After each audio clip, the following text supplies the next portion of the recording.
Hermanos, Dios les bendiga a cada uno de ustedes. Les saludamos en el amor del Señor. El día de hoy tenemos la bendición de compartir con ustedes esta enseñanza basada en el capítulo 2 de la epístola del apóstol Santiago. Y bueno, en el capítulo 2 del versículo 14 al 26 dice: Hermanos míos, ¿de qué aprovecha si alguno dice que tiene fe y no tiene obras? ¿Podrá la fe salvarle? Y si un hermano o hermana están desnudos y tienen necesidad del mantenimiento de cada día, y alguno de vosotros les dice: id en paz, calentaos y saciaos, pero no le dais las cosas necesarias para el cuerpo, ¿de qué aprovecha? Así también la fe, si no tiene obras, es muerta en sí misma. Pero alguno dirá: tú tienes fe y yo tengo obras. Muéstrame tu fe sin tus obras, y yo te mostraré mi fe por mis obras. ¿Tú crees que Dios es uno? Bien haces. También los demonios creen y tiemblan. ¿Mas quieres saber, hombre vano, que la fe sin obras es muerta? ¿No fue justificado por las obras Abraham nuestro padre cuando ofreció a su hijo Isaac sobre el altar? ¿No ves que la fe actuó juntamente con sus obras, y que la fe se perfeccionó por las obras? Y se cumplió la escritura que dice: Abraham creyó a Dios y le fue contado por justicia, y fue llamado amigo de Dios. Vosotros veis pues que el hombre es justificado por las obras y no solamente por la fe. Asimismo también Rahab la ramera no fue justificada por obras cuando recibió a los mensajeros y los envió por otro camino, porque como el cuerpo sin el espíritu está muerto, así también la fe sin obras está muerta. Creemos que toda obra de fe que realiza el creyente debe de poseer al menos 3 características. La primera: toda obra de fe debe de estar basada en la revelación de las Escrituras. Número 2. Toda obra de fe debe de ser de bendición y de edificación en la vida del creyente. Y número 3. Toda obra de fe tiene que glorificar al Padre. Comenzaremos con la número 1. Las obras de fe que deben de estar que se realizan, que deben de estar basadas en las Escrituras. El apóstol Santiago nos dice en el versículo 14 de este capítulo 2: Hermanos míos, ¿de qué aprovecha si alguno dice que tiene fe y no tiene obras? ¿Podrá la fe salvarle? El primer punto que el apóstol pretende aclarar es que el puro conocimiento de las Escrituras o el conocimiento de los atributos de Dios no salva. Tiene que existir una congruencia entre la creencia que el creyente profesa. La fe del creyente en nuestro Señor Jesucristo, ya sea que ésta la posea como fruto o como don, no es una fe inerte que carezca de vida, ya que el propósito de la fe que produce el Espíritu Santo en el cuerpo de Cristo es producir vida tanto en aquel que la posee como en aquel a quien se le comparte. En la actualidad existen muchos movimientos e instituciones en los que se predica un evangelio sin ley. Santiago nos aclara que esto no es así y le dice al pueblo de Dios: ¿podrá acaso la fe en sí misma salvarle? La fe en nuestro Señor Jesucristo es una fe que está basada tanto en sus mandamientos, sus leyes, sus enseñanzas, sus propósitos y su carácter divino. En el comienzo de la epístola, Santiago se dirige a un pueblo que ya es poseedor de este conocimiento y les habla a los dispersos de las 12 tribus de Israel. También vemos en la continuidad de la epístola, en el capítulo 2, cómo expone el ejemplo de que la fe en nuestro Señor Jesucristo se encuentra sujeta tanto a la ley de Dios como al amor al prójimo. Y es aquí donde pide al creyente que su conducta y obra hacia el prójimo debe de ser de manera imparcial, exhortándolos a no hacer acepción de personas, ya que esto los hace transgredores de la ley, y aquel que viola un mandamiento se hace transgredor de todos. También compara tal injusticia con la violación de cualquier otro mandamiento, como el pecado de adulterio, asimismo como el del asesinato, y que de esta manera el creyente no caiga en tibieza en lo que respecta a la obediencia de Dios y a sus mandamientos. El punto número 2: toda obra de fe tiene que ser de bendición y edificación del creyente. Dice: y si alguno hermano o hermana están desnudos y tienen necesidad del mantenimiento de cada día, y alguno de vosotros les dice, id en paz, calentaos y saciaos, pero no les da las cosas que son necesarias para el cuerpo, ¿de qué aprovecha? Así también la fe no tiene obras, es muerta en sí misma. Así como se expuso anteriormente en el capítulo 1, que el resultado de una fe práctica es la piedad, pero la misma piedad debe de ser ejercida basada en el carácter divino.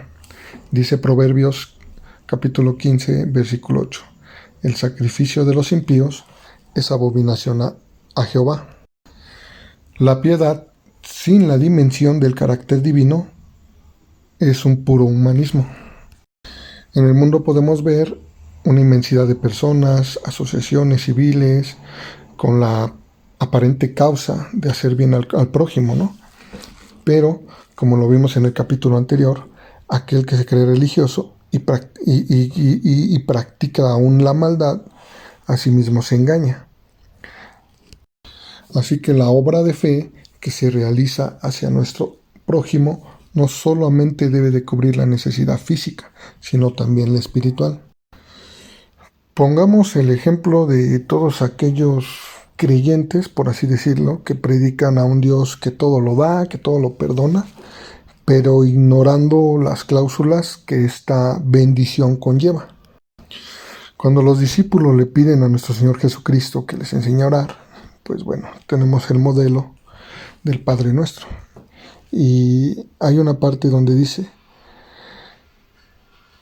el final de la oración, perdona nuestras ofensas como también nosotros perdonamos a nuestros ofensores, y no nos dejes caer en tentación, y líbranos de todo mal. Amén.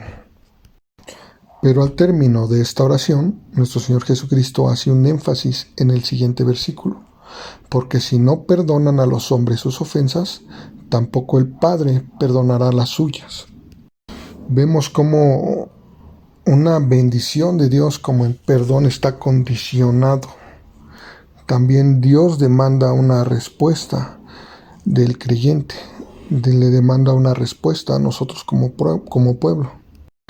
En el capítulo 5 de esta epístola vemos cuando hace las indicaciones del que está enfermo.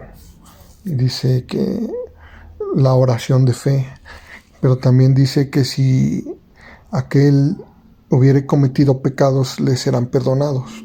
Pero nosotros que conocemos la Escritura, la palabra, sabemos que para que puedan ser perdonados nuestros pecados, también tenemos que confesarlos. Se podría ver muchas veces que vamos a ir a orar por un enfermo y solamente el creer o pensar que Dios lo va a sanar así. Entonces, aquel que va a sanar que va a orar por la sanidad o que va a interceder, tiene que primero platicar con aquel hombre que está enfermo. O a veces el Señor te hace sentir, ora, ¿no? Solamente ora y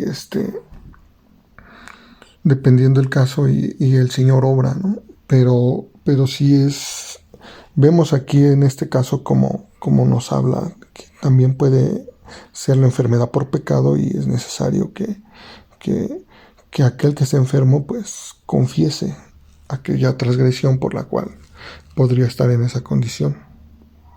Y bueno, ahí vemos que es por esto que el apóstol hace este juego de palabras en el versículo 18 y dice, pero alguno dirá, tú tienes fe y yo tengo obras.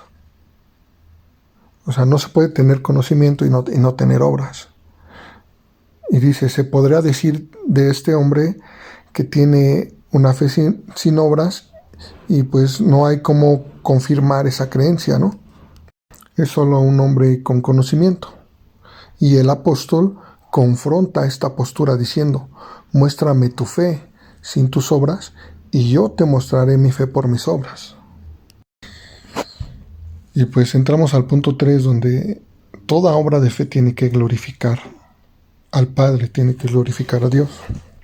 Y aquí es donde comprendemos la reprensión tan fuerte que hace el apóstol en el versículo 19.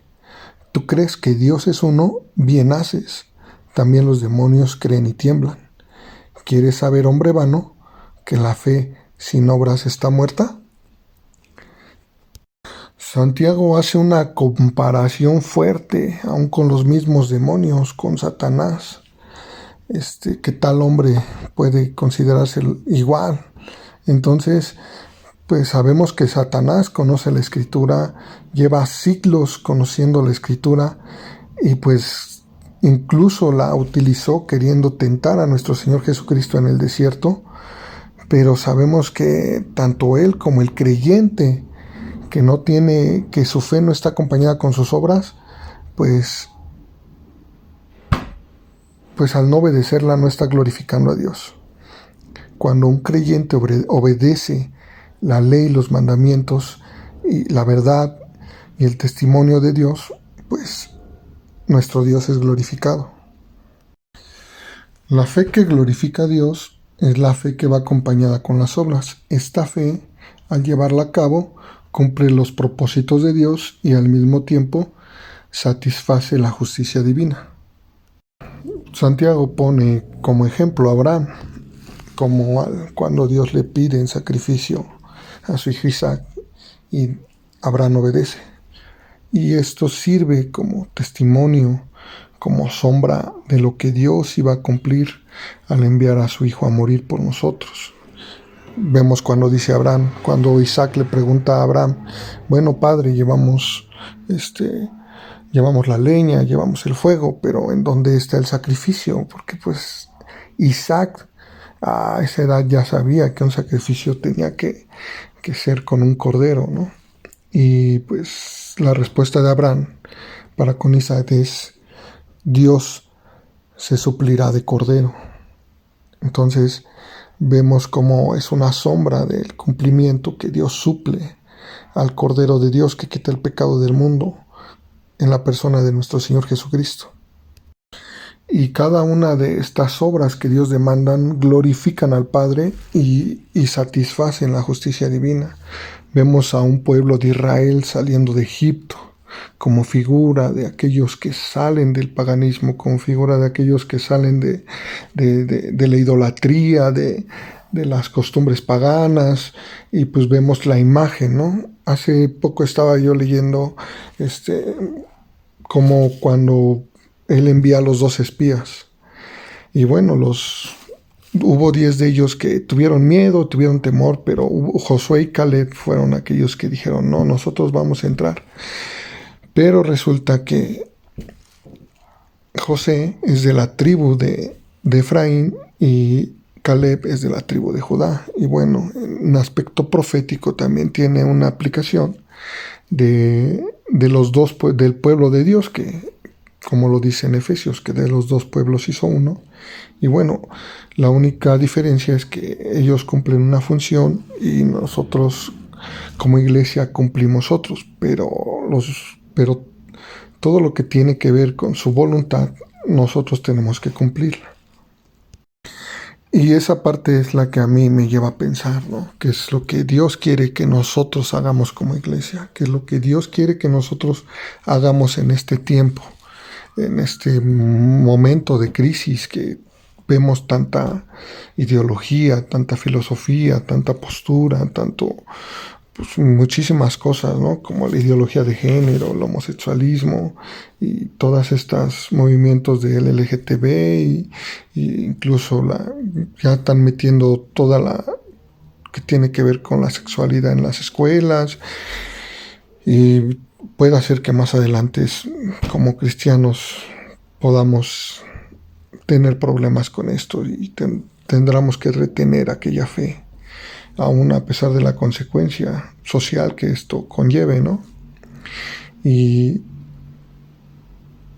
eso es cómo va a repercutir en los que vienen atrás de nosotros, o cómo también repercute la desobediencia. Entonces, ahí hay un lado contrario.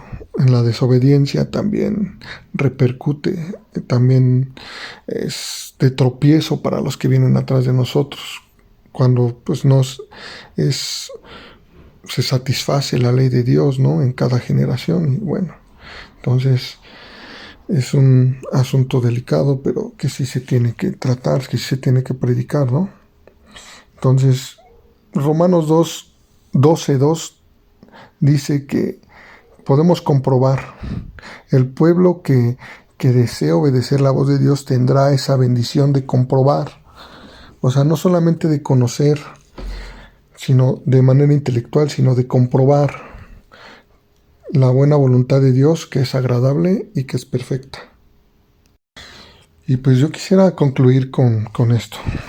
Ya viendo parte de los 3 puntos, solamente es como la introducción a que nosotros sigamos viendo y leyendo las Escrituras y buscando qué es lo que a nosotros nos compete para hacer y realizar, para que en todo lo que hagamos sea de bendición, sea de edificación, que no esté fuera de la enseñanza bíblica y que glorifique a Dios, ¿no?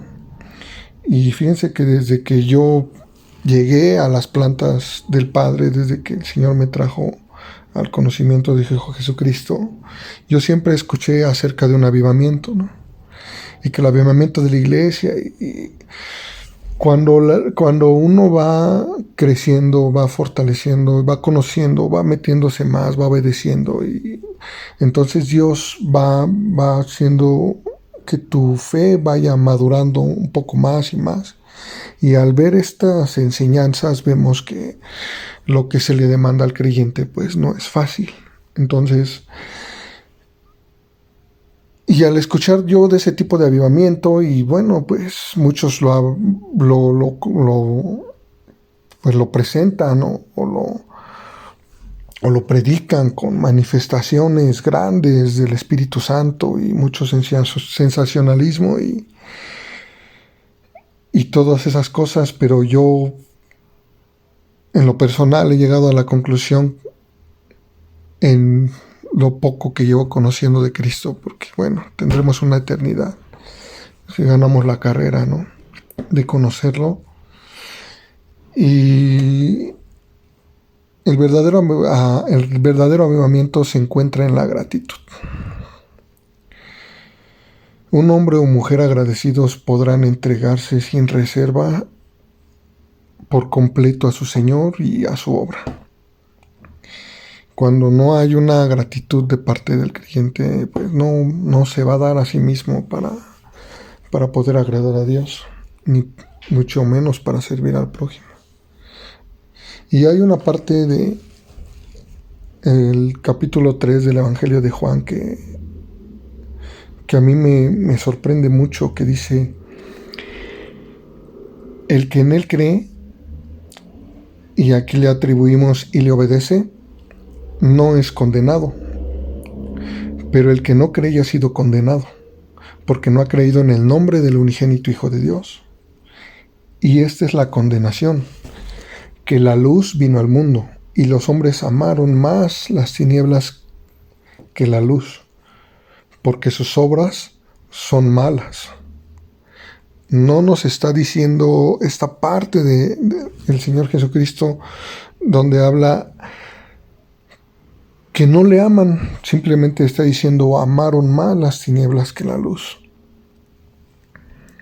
Y dice, porque todo aquel que hace lo malo aborrece la luz, o sea, no viene a recibir más y más del Señor, o sea, no viene a buscar más, no viene por más bendición, no viene para seguir trabajando, no viene para seguir sembrando, no viene por provisiones, no busca los tesoros escondidos, no busca la perla de gran precio, ¿no? O sea, se está satisfecho, ya como que hubo o interpretó tal vez alguna prosperidad como bendición y ya no va a buscar más luz ante los pies del Señor, ¿no? Y dice, y no viene a la luz para que sus obras no sean reprendidas. También al venir al encuentro del Señor, el Señor te confronta, ¿no? La palabra te confronta al Señor. Ahí toca donde está la herida. Dice, más aquel que practica la verdad, viene a la luz para que sea manifiesto que sus obras son hechas en Dios. O sea, siempre va a ser ahí como que metiéndose con el Señor, metiéndose, buscándolo, para recibir, para trabajar, o sea, estaba leyendo y meter fe en el caminar diario, fe en el caminar diario, fe para que cada vez sean velados nuestros ojos aquellas bendiciones que Dios nos quiere dar, aquello que Él quiere hacer con nosotros, y es aquí donde pues también vemos esta advertencia en las Escrituras, ¿no? Y también vemos esta reprensión, este reproche que el Señor le hace a la iglesia de la Odisea, ¿no? Que cuando hay tibieza, ¿no? Y le dice, no eres frío ni caliente, ¿no? Por cuanto eres tibio, te vomitaré en mi boca. Y cuando existe tibieza es porque hay tinieblas operando en la vida del creyente, ¿no? Y algo que me sorprende mucho es que solo aquellos que se aferren a la luz, que amen más la luz, o sea, no puede habitar la luz con las tinieblas, ¿no? Y pues yo lo único que me gustaría concluir, pues, es con una oración. En el Salmo 139, versículo 23 y 24 dice: Señor, pruébame, conoce mis pensamientos, prueba mi corazón, ve si hay alguna raíz de iniquidad, ve si hay pecado en mí y guíame por el camino eterno, ¿no? No vaya a ser que ese pecado sea llevado ante el juicio, ¿no? De una vez, el salmista dice, de una vez aquí, júzgame, Señor. De una vez aquí, disciplíname. De una vez aquí. Entonces, que toda obra que yo haga sea para tu gloria, que toda obra que haga sea basada en la revelación de tu palabra, en tus ordenanzas, en tus mandamientos, Señor. Señor, te pedimos bendigas a tu pueblo, bendigas a tu iglesia, Señor, que tú que has comenzado la buena obra en nosotros, la perfecciones. Señor, sabemos que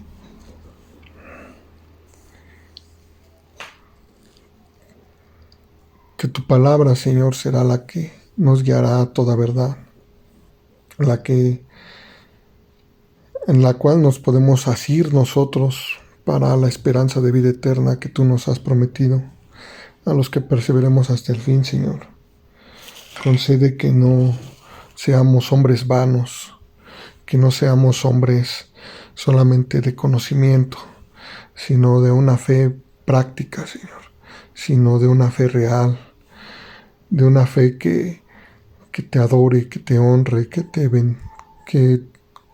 exalte, y que aquella obra que tú confirmes, Señor, que tu poder se perfeccione en nuestra debilidad, Señor.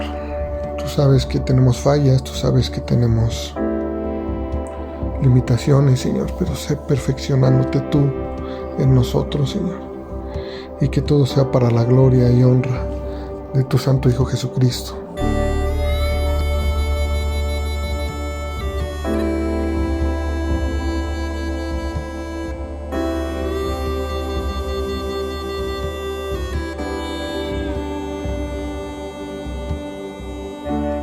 The